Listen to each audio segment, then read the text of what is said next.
이번 시간은 개인 사업자가 창업 준비 과정부터 사업자를 내고 난 후 세금 신고하기까지 전반적으로 중요한 내용을 아주 쉽게 설명을 해보도록 하겠습니다. 지금까지 설명보다 좀 더 쉽게 설명드리도록 노력할 거고요. 이 영상 하나로 준비 과정부터 세금 신고까지 잘 하실 수 있도록 최대한 내용을 담아 보겠습니다. 사업을 시작하고 난 후 세금을 최대한 적게 낼 수 있는 그 방법, 그걸 중점적으로 말씀드리겠습니다. 매출은 대표님들이 열심히 늘리셔야 될 부분이고, 비용 부분에서 최대한 누락 없이 반영하실 수 있는 부분을 반영해서 세금을 절세하는 게 우리의 목표라고 생각하시고 영상을 들으시면 되겠습니다. 사업자를 내기 전에 개인과 개인 사업자의 구별을 명확하게 하셔야 됩니다. 뒤에 말씀드리겠지만 개인 사업자를 내고 나서 홈택스에도 개인용으로 가입하느냐 또는 사업자로 가입하느냐 분명히 구별이 되어야 됩니다. 그 부분은 뒤에서 말씀드리고, 제가 지금부터 말씀드리는 것은 개인과 개인 사업자의 비용 쓸 때 부분을 말씀드려 볼게요. 자, 우리 개인과 개인 사업자를 구별하려면 근로자와 사업자를 먼저 구별해 봐야 될 것 같습니다. 내가 개인, 즉 근로자로서 일을 할 때 또는 사업자를 냈을 때 생각해 보십시오. 내가 밥 먹고 옷 사입고 이 두 가지의 제일 큰 차이점은 사업자를 내고 나면 사업과 관련된 내용만 비용 처리할 수 있다, 이런 말이 많습니다. 그 말이 사업 관련 비용이니까 당연히 사업 관련이 되어야 되겠죠. 그러나 개인, 즉 근로자의 경우에는 이런 단어가 없습니다. 즉 근로자는 옷을 사 입거나 영화 관람을 하거나 또는 백화점 가서 명품백을 사거나 이런 것들이 다 근로소득 연말정산할 때 신용카드 공제로 다 반영이 됩니다. 그렇지만 사업자를 내고 나면 방금 말씀드린 이런 비용들은 전혀 사업 관련한 비용으로 처리를 할 수가 없습니다. 개인적인 학원을 간다든지 병원을 간다든지 미용실을 간다든지 다 사적인 비용에 해당되는 거잖아요. 그래서 이런 것들은 사업 관련된 비용으로 처리를 할 수가 없습니다. 그러나 근로자는 그런 구별 없이 모든 신용카드 사용액과 체크카드 사용액, 현금영수증 사용액을 공제를 받을 수 있죠. 그리고 보험료랑 의료비도 공제 등이 됩니다. 그 이유는 근로자는 모든 소득이 다 드러나죠. 회사에서 지급하는 급여는 하나도 숨김없이 신고가 되어야 되기 때문에 근로자의 소득은 모두 오픈됩니다. 그러나 사업자는 아직까지도 과세당국 모르게 누락하는 매출이 있는 사업자들도 있고요. 비용 처리 부분에서도 약간의 개인적인 비용들 처리를 하는 사업자들이 있죠. 과세당국도 어느 정도 이 부분은 알고 있을 겁니다. 그래서 소득이 다 드러나는 근로자에게는 최대한 혜택을 줘야 되겠죠. 그렇기 때문에 모든 신용카드 사용액, 현금영수증 사용액 등에 대해서 공제를 받고, 또 보험료나 의료비 등에 대해서 세액공제 등을 받죠. 그러나 개인 사업자를 하시게 되면 이런 부분들은 전혀 비용 처리하실 수 없고, 나중에 종합소득세 신고 때 근로자처럼 보험료, 의료비 이런 것들에 대해서 세액공제를 받으실 수 없습니다. 자, 그럼 여기까지 말씀드리면 눈치 빠른 분들은 아실 거예요. 본인이 사업자를 가지고 있고 배우자가 근로자다, 이러면 당연히 사업과 관련 없는 비용들, 좀 전에 말씀드린 자녀 학원비라든지 미용 비용, 병원비, 옷 사 입는 거 이런 것들을 다 근로자인 아내분 카드에 밀어주셔야 되겠죠. 그리고 최대한 사업 관련된 비용은 내 카드로 쓰셔야 됩니다. 이런 것도 당연히 세금 차이에서 큰 차이를 보일 수 있습니다. 자, 결론적으로 우리 가족 구성원 중에 배우자 등 사업자가 아닌 분들에게는 근로소득이 있다면 그쪽으로 사업 비용으로 처리할 수 없는 부분들을 많이 밀어주도록 해야 되겠습니다. 그래야지 연말정산 때 혜택을 많이 받으실 수 있겠죠. 그리고 대표님들 개인 사업자 비용으로 처리할 수 있는 부분들은 확실히 챙겨야 되겠죠. 자, 그럼 이렇게 개인과 개인 사업자의 개념을 잡으셨으면 이제 사업자 내기 전에 고려해야 할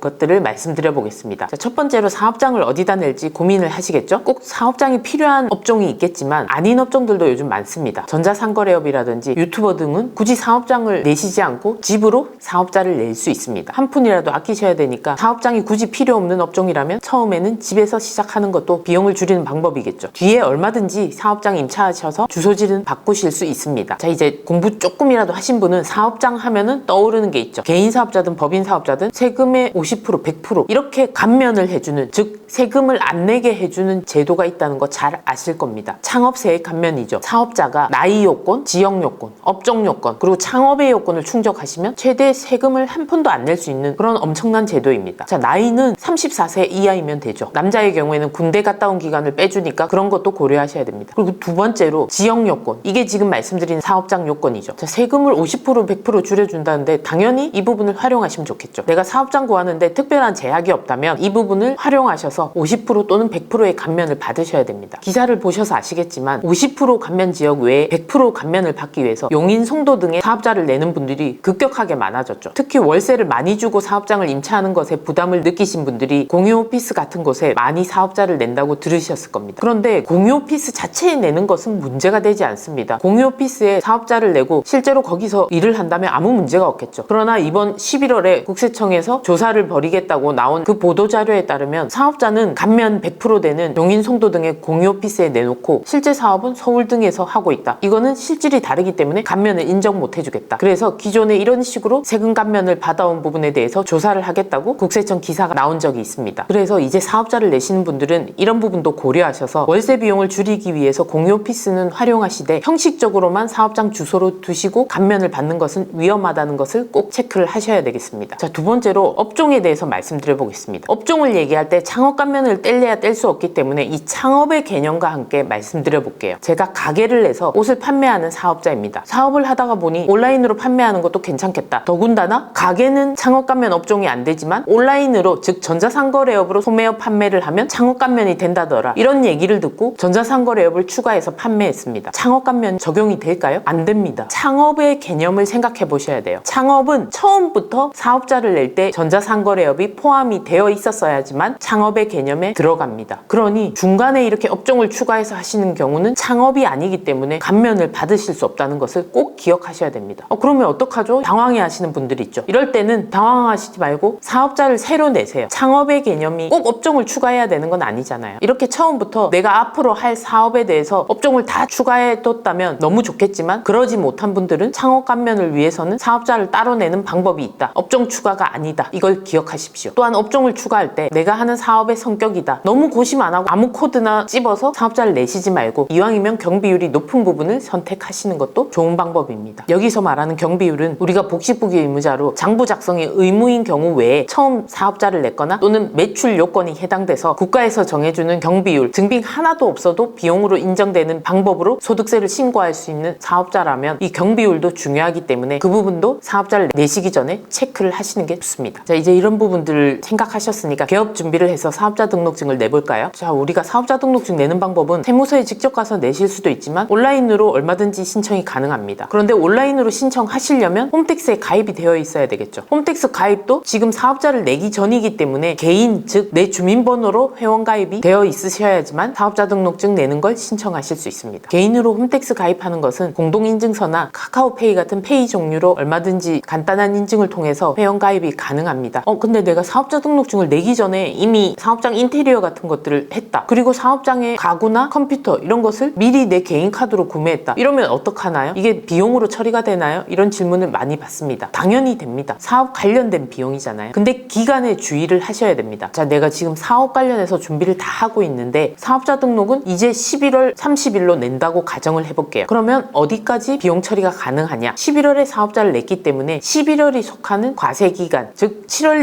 1일부터 12월 31일까지를 한 과세기간으로 보기 때문에 11월 말일에 사업자 등록을 하면 7월 1일부터 우리가 사업자를 위해서 준비한 비용을 비용 처리를 할 수가 있고 부가세 공제를 받으실 수가 있습니다. 그러니 얼마든지 사업자를 내기 전 사업 관련한 비용은 비용 처리가 가능하니까 인테리어 사업자한테는 사업자 등록증이 나오고 난 후 세금계산서 발행을 요청하시면 될 거고요. 컴퓨터나 직기 비품들은 얼마든지 개인 카드로 결제를 하시면 됩니다. 다시 한번 정리하면 과세기간, 즉 1월부터 6월까지가 1기 과세기간이고 7월에서 12월까지가 2기 과세기간이기 때문에 이 과세기간 끝난 후 20일 이내에 사업자 등록만 하신다면 그 과세기간 안에 구매한 부분들에 대해서 부가세 공제 등이 가능하다는 것을 꼭 기억하시고 사업 관련한 비용들을 챙기셔야 되겠습니다. 그럼 알겠는데 사업자 등록증을 낼 때 간이랑 일반이 있다네. 어떤 걸 해야 되지? 자, 이 부분 궁금하실 텐데 상세한 내용은 다른 영상을 꼭 참조해 주시고요. 결론은 간이가세자로 냈을 때, 일반 가세자로 냈을 때 소득세와 직원들 관련해서 내는 원천세는 전혀 차이가 없습니다. 그래서 차이 나는 부분은 부가세 하나밖에 없어요. 이 부가세에서 비교를 잘 하셔서 간이로 낼지 일반으로 낼지 결정을 하셔야 됩니다. 자꾸 소득세 얘기하시는데 소득세는 간이랑 일반 가세자가 차이가 없습니다. 부가가치세가 간이가세자가 적게 나온다는 건 잘 아실 거고요. 그런데 이렇게 간이가세자가 부가가치세가 적게 나오는 것과 일반 가세자로 냈을 때 환급받을 금액이 많아서 일반으로 냈을 때 유리할지 금액을 비교해 보셔야 됩니다. 프랜차이즈 같은 가맹점 관련한 사업을 운영하시는 분들은 초기에 개업 비용이 많이 들죠. 인테리어 비용, 가맹점 비용. 그래서 그 부분에 대해서 부가세 낸 금액이 큽니다. 만약에 간이가세자로 낸다면 이런 부분에 대해서 매출보다 매입이 커서 환급을 받아야 되는 상황인데도 간이가세자는 매입이 초과하는 금액에 대해서 환급을 못 받기 때문에 손해를 보는 경우가 있습니다. 있습니다. 그래서 이 금액이 큰지 아니면 간이가세자로서 일반으로 변경되기 전까지 부가가치세를 적게 내는 금액이 큰지 따져봐야 되겠죠. 그런데 제가 많은 케이스를 상담받아보고 시뮬레이션 해보면 대부분이 간이가세자로 내시는 게 더 유리하게 나옵니다. 하지만 이 부분은 모든 경우에 똑같은 경우는 아니기 때문에 꼭 계산해 보시고 판단을 하셔야 되겠습니다. 어떻게 계산하느냐는 다음 영상 보십시오. 모든 걸 고려해서 사업자 등록증을 냈으니 첫 번째로 하셔야 될 일이 있죠. 사업용 카드와 사업용 계좌를 홈택스에 등록하십시오. 사업용 카드는 제가 첫 부분에 말씀드린 개인용과 사업용을 구별해야 되기 때문에 반드시 내 여러 가지 카드 중에서 사업용 카드를 따로 구별해서 홈택스에 등록하셔야 됩니다. 그럼 사업용 카드를 만들어야 되나요? 이런 질문을 많이 하시는데 아닙니다. 사업자 내기 전에 가지고 있던 개인 카드 얼마든지 등록이 가능하니까 카드를 새로 만드실 필요가 없습니다. 우리가 카드를 보통 발급하는 기준이 나한테 유리한 거, 할인율을 보시던지 항공 마일리지를 적립하시던지 어쨌든 본인한테 맞는 카드를 발급받으셨잖아요. 그 카드를 얼마든지 홈택스에 사업용으로 등록하실 수 있습니다. 은행 갔더니 발급해라고 하던데요. 하시는 카드는 그냥 은행에서 영업 목적으로 말씀하시는 거니까 무시하셔도 됩니다. 그리고 사업용 계좌는 처음부터 등록해야 되는 의무 대상자가 아닌 분들이 많습니다. 그 구별도 다른 영상을 참조해 주시고요. 그럼에도 불구하고 제가 사업자를 냈는데 바로 등록해라고 하는 이유는 나중에 기한을 맞춰서 등록해야지 했다가 누락하시는 분들이 정말 많습니다. 특히 혼자 하시는 분들은 더 그렇겠죠. 챙겨야 될 사람이 따로 없으니까요. 이거 안 하시면 나중에 소득세 내실 때 가산세 대상도 되지만 그것보다 더 큰 페널티가 있습니다. 방금 말씀드렸던 창업감면이나 또는 창업감면보다는 비율은 적지만 그래도 받을 수 있는 중소기업 세액감면 이런 것들 다 배제됩니다. 하나도 적용받으실 수 없습니다. 그래서 사업자를 내시면 무조건 바로 사업용 계좌를 등록하시는 게 경험상 필요하다고 말씀드립니다. 자, 이런 사업용 계좌도 사업용 카드와 마찬가지로 사업자를 내서 새로 계좌를 만드실 필요 전혀 없습니다. 기존에 개인용으로 쓰던 계좌 중에 얼마든지 활용하실 수 있습니다. 은행에서 또 만들라고 했다. 그것도 영업용이니까 무시하셔도 되고요. 자, 사업용 카드와 사업용 계좌 특히 더 중요하기 때문에 꼭 다른 영상 보셔서 체크하시기 바랍니다. 자, 그럼 그 다음 할 일은 뭘까요? 사업자를 내면 기본으로 사업장 관련한 전기세, 인터넷 사용료, 가스 사용비, 전화요금,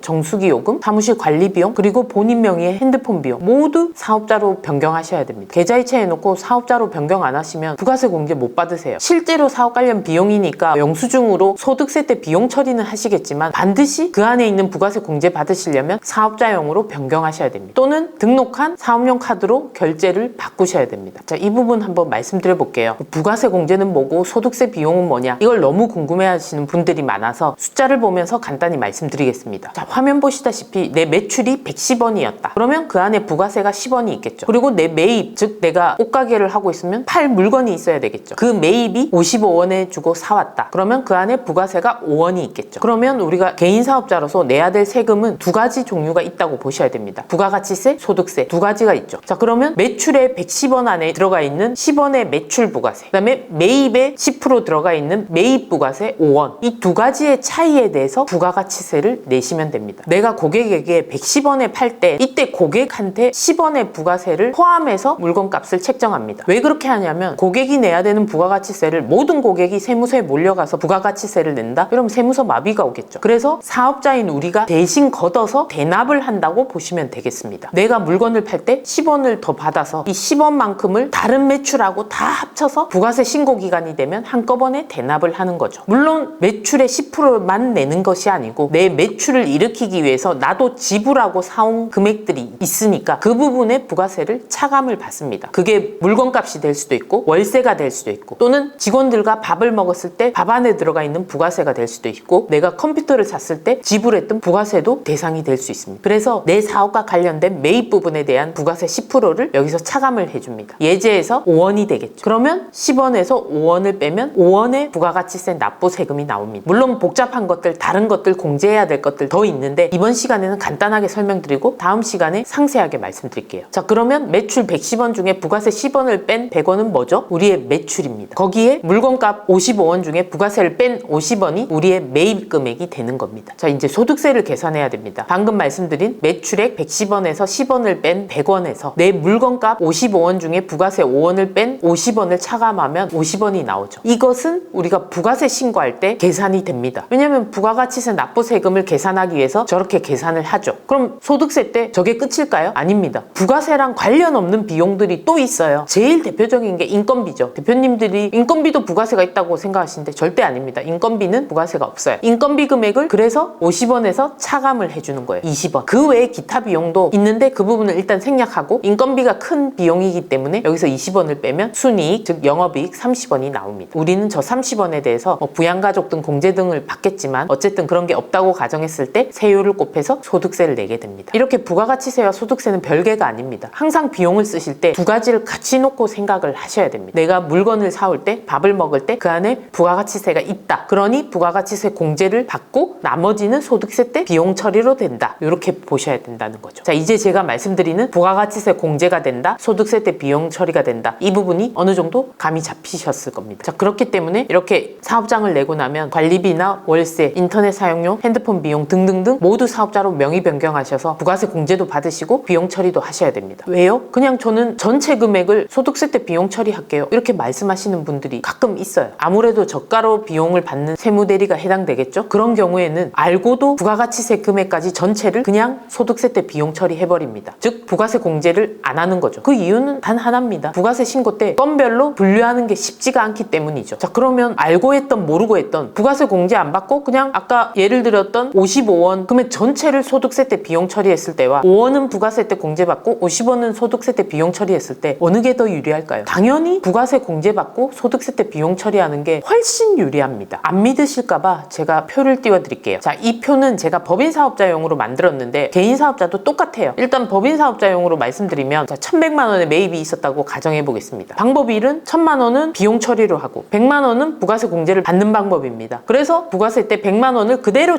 차감받았으니까 100만 원의 차감 효과가 있죠. 근데 방법 2는 어떻게 했다고요? 이 100만 원에 대해서 1000만 원과 함께 그냥 소득세 때 비용 처리만 했답니다. 부가세 공제는 하나도 안 받았어요. 그럼 부가세 신고할 때는 100만 원만큼 부가세를 더 냈죠. 그리고 이 100만 원을 법인세 때 비용 처리를 하겠습니다. 법인세율 9%라고 가정을 해볼게요. 그러면 100만 원에 9%, 즉 9만 원의 법인세 절세가 있었죠. 어떤 걸 선택하시겠어요? 부가세 100만 원은 그대로 방법 1은 돌려받았는데 방법 2는 하나도 못 돌려받고 그냥 법인세 9만 원만 더 줄여줬답니다. 차이가 몇 배 날까요? 100만 원을 9만 원으로 나눠보십시오. 11.1배의 차이가 납니다. 밑에 예제인 4,950만 원, 즉 그 안에 부가세 450만 원을 가지고 방법 1과 2로 계산해 보셔도 똑같이 11.1배가 방법 1이 유리합니다. 그럼 지금 개인사업자로 예를 다시 들어볼까요? 그냥 개인사업자 8단계 누진세율인데 제가 15%만 가정을 해볼게요. 15%로 방법 1 100만 원을 공제를 그대로 받죠. 근데 방법 2 부가세 공제는 하나도 안 받고 이 100만 원에 대해서 15% 소득세를 줄인다. 그러면 15만 원의 소득세가 줄어들었겠죠. 자, 그럼 부가세 100만 원이 좋냐? 15만 원이 좋냐? 나누기 해보시면 6.67배가 유리합니다. 자, 24% 소득세율일 때는 계산해보시면 4.16배가 유리하고요. 45% 최고세율 가정하셔도 2.22배가 방법 1이 유리합니다. 소득세를 100% 줄여주지 않는 이상 부가세 공제받는 1번 방법이 유리하다는 뜻입니다. 자, 안 믿으시는 분들 때문에 제가 숫자로 보여드렸으니까 당연히 앞으로는 부가세 공제를 받고 소득세 때 비용 처리를 하고 금액 안에 부가세와 소득세를 나눠서 하는 방법이 훨씬 유리하다는 거 기억하십시오. 그러기 위해서는 사업자로 꼭 명의 변경하셔야 됩니다. 자, 이제 개업을 하고 난 후 직원이 생기면 직원과 함께 식사를 하거나 또는 사은물품을 구매하거나 또는 사업장에 필요한 물건들 이런 걸 구매할 때 카드를 잘 쓰시면 됩니다. 현금으로 주셨다면 사업자용 현금 영수증을 잘 발급받으셔야 되고요. 자, 이렇게 카드나 현금 영수증을 쓸 때는 좀 전에 말씀드린 부가가치세 공제를 받고 나머지는 소득세 때 비용 처리받는 우수한 방법을 쓰시려면 부가가치세 공제를 받을 수 있는 대상한테 물건을 사시거나 또는 밥을 사 먹거나 하셔야 됩니다. 어떤 분들은 저희한테 부가세가 너무 많이 나왔다, 왜 이렇게 많이 나왔어? 나 카드 많이 썼는데 이렇게 얘기하시는데 들어가서 막상 보면은 밥 드시고 하신 게 대부분 상대방이 간이가세자인 경우였습니다. 물건 산 것도 간이가세자인 경우였고요. 모든 간이가세자한테 샀을 때 부가세 공제를 못 받는다는 건 아닙니다. 연매출 4,800만 원이 넘는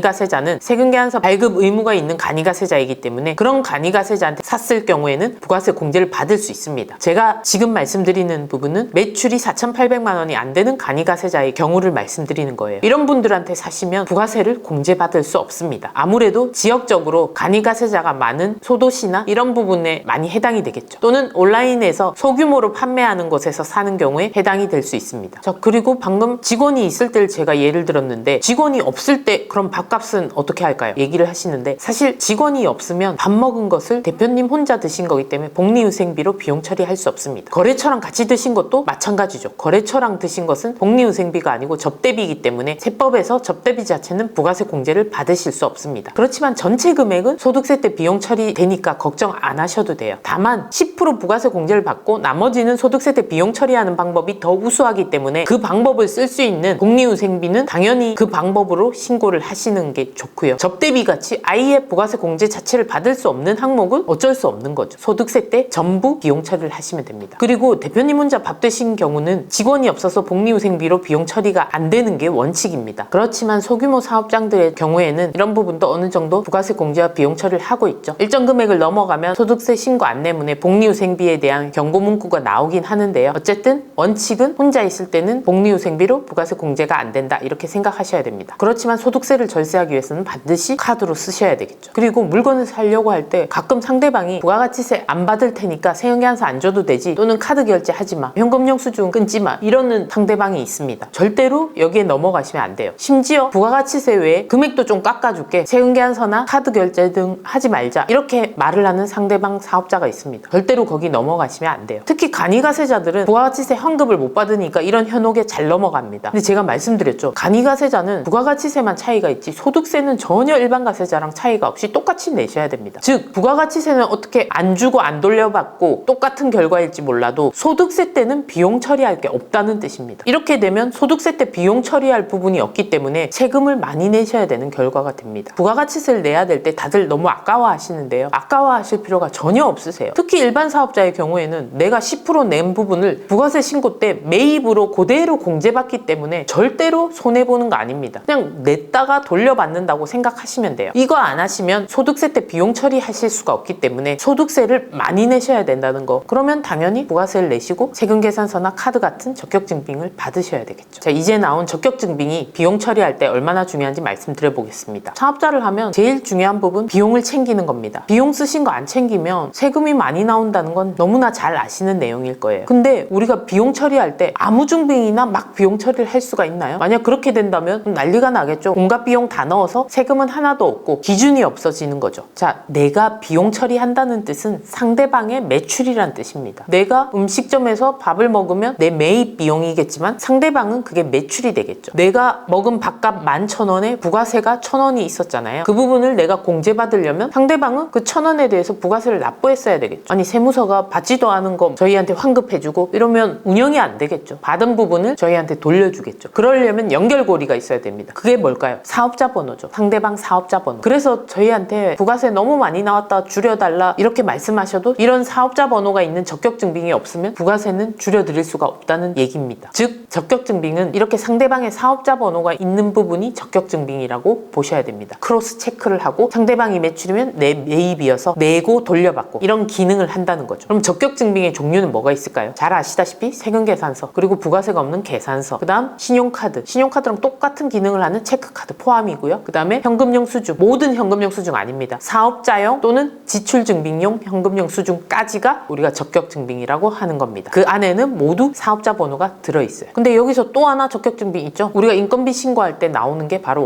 원천징수영수증이죠. 즉 인건비 신고도 적격증빙에 해당한다 이렇게 보시면 되겠습니다. 인건비를 주는 상대방은 사업자가 아니라서 인건비 신고를 하는 거잖아요. 우리 직원들 사업자가 아니죠. 정규직 직원들 사업자가 아니니까 인건비 신고를 하죠. 3.3% 떼고 신고하는 우리 프리랜서들 사업자이긴 하나 사업자 번호가 없기 때문에 우리가 주민등록증으로 이렇게 신고를 하는 거죠. 자, 이렇게 인건비 신고도 적격증빙 중에 하나다 이렇게 생각하시면 됩니다. 자, 인건비 신고도 적격증빙 중에 하나라고 했기 때문에 우리가 사람을 쓰게 되면 반드시 인건비 신고를 하셔야지만 비용으로 인정받을 수 있습니다. 직원은 고용해서 썼는데 인건비 신고 안 하고 비용 처리를 하겠다, 이게 말이 안 된다는 거죠. 직원이 생기면 일단 근로계약서를 작성하셔야 되죠. 최저임금 수준에 맞는 연봉을 책정하시고 근로계약서 작성한 부분을 직원과 나눠가지고 그 직원에 대해서 공단에 사대보험 취득 신고도 하셔야 되겠죠. 그리고 나서 급여 지급할 때 사대보험 차감하고 소득세와 지방세 차감한 후 급여를 지급하셔야 되겠지. 이렇게 직원이 부담하는 사대보험과 회사가 부담하는 사대보험 합쳐서 우리는 다음 달 10일까지 사대보험을 납부하시면 되겠죠. 그리고 직원의 월급에 대한 소득세와 지방세를 10일까지 대표님이 납부를 해주시면 됩니다. 우리 사업장이 직원의 사대보험료 반을 부담한 부분도 당연히 비용 처리가 됩니다. 그리고 1년 이상 일한 직원에 대해서 퇴직금 지급하셔야죠. 그 부분도 비용 처리가 되잖아요. 다 인건비 신고를 하기 때문이죠. 일용직, 즉 청소 아주머니 몇 시간 쓰신 거 또는 알바 몇 시간 쓰신 거 이런 것들도 하나도 빠짐없이 다 인건비 신고하셔서 비용 처리를 인정받으셔야 됩니다. 인건비 신고하는 게 아무래도 부가세 신고보다는 좀 더 복잡하고 공단하고도 연결이 되어 있기 때문에 이럴 때 때 세무대리를 많이 이용하시죠. 비용이 추가로 나가더라도 인건비 신고해서 세금 절세되는 부분이 더 크기 때문에 대부분 직원이 생기면 이렇게 세무대리를 이용한다고 보시면 되겠습니다. 이 인건비 중에는 가족급여도 당연히 신고해야 되겠죠. 가족이 실제로 일을 도와줬으면 비용 처리하는 건 너무나 당연한 겁니다. 그만큼 돈이 나갔으니까요. 근데 이제 가족이니까 제약받는 부분이 몇 가지 있기는 하겠죠. 육아휴직이라든지 실업급여 이런 부분에서 생각해 보셔야 될 부분입니다. 최근에도 질문 중에 하나가 배우자가 같이 일하고 있어서 인건비 신고하고 하는데 배우자가 임신을 해서 육아휴직 등 혜택을 받는 부분이 가능하냐 질문이 왔어요. 가능할까요? 가족의 경우에는 같이 살지 않는 가족, 동거를 하지 않는 가족의 경우에는 실제로 일을 하시는 경우 고용보험에 가입해서 이런 혜택들을 받을 수가 있습니다. 그러나 배우자는 같이 살잖아요. 같이 사는 배우자의 경우에는 고용보험 가입 대상이 안 되시기 때문에 이분들에 대해서는 그런 육아휴직 혜택 등이 해당이 안 된다고 보셔야 됩니다. 어차피 같이 사는 배우자를 위해서 같이 노력해서 우리 재산이 증식한 거기 때문에 공단에서는 일반 직원들처럼 처리할 수 없다는 공단의 입장입니다. 그럼 이런 말을 듣고 나니까 내가 인건비 신고 안 한 게 꽤 되는 것 같아요. 어떻게 하지? 벌써 11월인데 또는 5월 소득세 신고 때 이걸 발견해서 어떻게 하지? 이러시는 분들이 있습니다. 당황하시지 말고 신고하시면 돼요. 계좌이체 자체로 비용 처리 안 된다는 거 말씀드렸잖아요. 그래서 신고를 하시되 가산세는 내셔야 됩니다. 가산세 너무 크지 않나요? 얘기하시지만 대부분 가산세보다 소득세 줄어드는 효과가 더 크기 때문에 늦게라도 신고하셔야 됩니다. 정말 저율의 6% 정도의 소득세율이 나오고 내가 인건비 신고하는 거 몰라서 맡기는 비용 이런 것까지 부담스럽다 하실 때는 신고 안 하실 수도 있지만 그 외의 경우에는 하시는 게 소득세 절세에 더 도움이 됩니다. 자, 정리하면 인건비는 적격증빙으로 인정받기 위해서 신고를 하셔야 된다. 그러나 인건비는 부가세랑은 상관없다. 우리가 직원한테 돈을 줄 때 부가세까지 주지 않잖아요. 인건비 즉 인적 용역 자체는 부가세 면세 대상이기 때문에 부가세 줄이는 비용은 아니라는 거 차이점을 꼭 기억하십시오. 그냥 소득세 때 비용 처리되는 부분입니다. 다른 적격증빙과 다르게 인건비는 부가세와 상관없이 소득세 때 또는 법인세 때 비용 처리만 된다는 걸 기억하셔야 됩니다. 모든 비용에 대해서 적격증빙을 받으라고 제가 말씀드렸죠. 근데 예외가 또 있어요. 업종이나 상대방에 따라서 못 받는 경우가 있습니다. 안 받는 게 아니고 못 받는다고 말씀드렸죠. 요거는 다음 영상에서 따로 말씀드릴 거고요. 중요한 부분 하나는 꼭 말씀드릴게요. 비용 처리를 위해서 무조건 적격증빙을 받으셔야 돼요. 그러나 단 올해 사업자를 낸 신규 사업자이거나 또는 직전 연도 매출이 4,800만 원 미만인 사업자는 적격증빙 없이도 가능합니다. 내가 전년에도 사업을 안 하고 올해 처음 사업자를 냈는데